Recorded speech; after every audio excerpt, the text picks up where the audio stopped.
सभी भाइयों बहनों को जय मसीह की। पिछले 2 भागों में हमने जाना कि सच्चाई को जानने के बाद पाप में लौटना कितना खतरनाक हो सकता है, और यह भी कि सच्चे पश्चाताप से परमेश्वर वापसी का मार्ग देता है।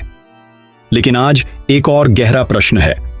जो बार बार गिरता है, क्या वह फिर भी परमेश्वर का बना रह सकता है? क्या बार बार गिरना मतलब है कि हम अब योग्य नहीं हैं?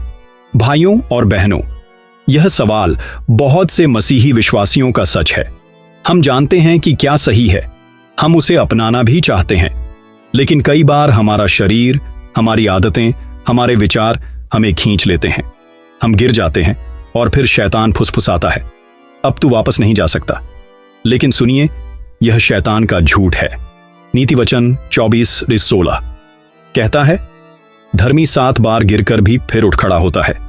परमेश्वर नहीं देखता कि तुम कितनी बार गिरे, वो देखता है कि तुम कितनी बार उठे और वापस उसकी ओर दौड़े। यीशु मसीह ने पतरस को देखा जो 3 बार मुकर गया था, लेकिन फिर यीशु ने उसे वापसी दी, और वो ही पतरस बाद में हजारों को मसीह तक लाया। भाइयों बहनों, आत्मिक जीवन एक दौड़ है। यह एक दिन में नहीं जीतनी होती। हर दिन, हर सुबह आपको यह चुनाव करना होता है। आज मैं मसीह के साथ चलूंगा, चाहे कल गिरा था, मैं फिर उठूंगा। इब्रानियों 12:1 में लिखा है, जो पाप हमें ऐसा उलझाता है उसे दूर करके हम धीरज से दौड़ें उस दौड़ में जो हमारे सामने है। आपके संघर्ष का मतलब यह नहीं कि आप असफल हैं। आपका उठकर फिर चल पड़ना, यही आपकी जीत है। तो आज अगर आप थके हुए हैं, शर्मिंदा हैं, टूटा हुआ महसूस कर रहे हैं, तो रुकिए नहीं, उठिए, क्योंकि यीशु आपको उसी जगह पर इंतजार कर रहा है जहां आप गिरे थे। आइए आत्मिक प्रार्थना करते हैं।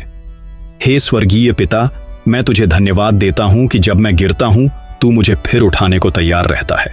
प्रभु, कई बार मैंने संघर्ष किया, बार बार वही पाप मुझे खींचता रहा। मैं थक गया हूं प्रभु, लेकिन मैं रुकना नहीं चाहता। मुझे अपनी सामर्थ्य दे, पवित्र आत्मा से भर दे, ताकि मैं हर दिन तेरे पीछे चल सकूं। मैं नहीं चाहता कि मेरी कमजोरी मुझे तुझसे दूर करे, बल्कि मेरी कमजोरी में ही तेरी सामर्थ्य प्रकट हो। प्रभु, मेरी आंखें तुझ पर लगी रहें। मुझे वो दिल दे जो गिरकर भी हार नहीं मानता। मुझे वो आत्मा दे जो अंत तक तुझ में बना रहे। यीशु के नाम में मैं प्रार्थना करता हूं, आमीन।